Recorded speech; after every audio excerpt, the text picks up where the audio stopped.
బదలావ్ జరూరు high, మార్పు రావాలి, మార్పు కావాలి పేరుతో సెప్టెంబర్ 1వ తారీఖున దేశ రాజధాని ఢిల్లీ నడిబొడ్డున రామ్లీలా మైదానంలో కేంద్ర రాష్ట్ర ప్రభుత్వాల ప్రజా వ్యతిరేక విధానాలకు వ్యతిరేకంగా జరుగుతున్న భారీ ప్రజా ప్రదర్శనను జయప్రదం చేయాలని భారత కమ్యూనిస్ట్ పార్టీ సిపిఐగా పిలుపునిస్తూ ఉన్నాం. మోడీ పాలనలో మోడీ అధికారంలోకి వచ్చినప్పటి నుంచి చేస్తూ నిరుద్యోగులను, విద్యార్థులను, ప్రజలను, రైతులను, అన్ని వర్గాల ప్రజలను మోసం చేస్తూ పాలన కొనసాగిస్తూ ఉన్నారు. అధికారంలోకి వచ్చిన సంవత్సరం నుంచి సంవత్సరానికి 2 కోట్ల ఉద్యోగాలని చెప్పి మాయమాటలు చెప్పి అధికారంలోకి వచ్చిన మోడీ ఉద్యోగాలు ఇవ్వకపోగా విద్యార్థులు ఆశగా ఎదురు చూసే పోటీ పరీక్షల్లో సైతం అవినీతి అక్రమాలకు పాల్పడుతూ విద్యార్థుల జీవితంతో చెలగాటమాడుతూ వారి జీవితాలను అంధకారంలోకి నెట్టివేస్తూ ఉన్నారు. అదేవిధంగా ఏదైతే పోటీ పరీక్షలే కాకుండా ఏవైతే ఉద్యోగాల కోసం అభ్యర్థులు రాసే పరీక్షలు అయితే ఉన్నాయో వాటిల్లో అవినీతి అక్రమాలకు పాల్పడుతున్నాడు. నిత్యం పేపర్ లీకేజీలతో ప్రభుత్వం విద్యార్థుల హత్యలకు కారణమవుతా ఉంది.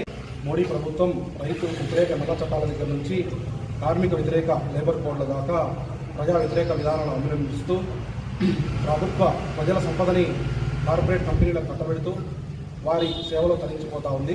ప్రజలను ప్రాంతాల పేరుతో, భాష పేరుతో, భావం పేరుతో విభజించు పాలించు అనే నిదానంతో మనుస్మృతి అమలే ఎజెండాగా రాజ్యాంగ హక్కులను, రాజ్యాంగాన్ని కాలరాస్తూ పరిపాలన మోడీ ప్రభుత్వానికి అడుగులకు మడుగులొద్దుతూ ఈ రాష్ట్రంలో రాష్ట్ర ముఖ్యమంత్రి చంద్రబాబు నాయుడు, రాష్ట్ర ఉప ముఖ్యమంత్రి పవన్ కళ్యాణ్ ఈరోజు మాట్లాడుతూ ఉన్నారు.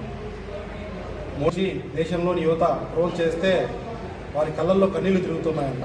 నిత్యం కరువులు, వలసలు, ఆత్మహత్యలతో అల్లాడిపోతున్న రాయలసీమ ప్రాంత ప్రజలను వాళ్ళ బాధలు చూస్తే మీకు కళ్ళు కనీసం చెమర్చలేరా అని చెప్పి అడుగుతా ఉన్నాం. అధికారంలోకి రావడానికి డబుల్ ఇంజన్ సర్కార్ పేరుతో ప్రజలను మోసం చేసి సూపర్ 6 హామీలు అమలు చేస్తామని చెప్పి అధికారంలోకి వచ్చిన చంద్రబాబు ఇప్పుడు డబుల్ ఇంజన్ సర్కారు ఉత్తరాంధ్ర ప్రత్యేక ప్యాకేజ్ ఏమైంది, విభజన హామీలు ఎక్కడ పోయాయి, రాయలసీమ స్పెషల్ ప్యాకేజ్ ఏమైంది, కడప ఉక్కు ఫ్యాక్టరీ పరిస్థితి ఏంటి, తర్వాత పులివెందల్లో 90% పూర్తయిన మెడికల్ కాలేజీని గత ప్రభుత్వం పూర్తి చేస్తే దాన్ని నిర్వహించలేమని చెప్పి పులివెందుల ప్రజలపైన, పులివెందుల ప్రాంత ప్రజలపైన రాజకీయ కక్ష సాధింపుతోనే వాటిని మేము నిర్వహించలేమని చెప్పి మెడికల్ కౌన్సిల్కు లెటర్ రాసి మీరు ఏమాత్రం పులివెందుల ప్రజల ఓటును అడిగే హక్కు లేదని చెప్పి తెలియజేస్తా ఉన్నాం. ఇస్తున్న ప్రభుత్వాలకు బుద్ధి చెప్పాలంటే ప్రజలు, యువత, నిరుద్యోగులు సంఘటితం కావాల్సిన అవసరం ఉంది. ఈ సిపిఐ ఆధ్వర్యంలో జరిగే ఈ ప్రజా ప్రదర్శనకు మద్దతు పలకాల్సిన అవసరం ఉందని చెప్పి తెలియజేస్తూ పిలుపునిస్తా ఉన్నాం.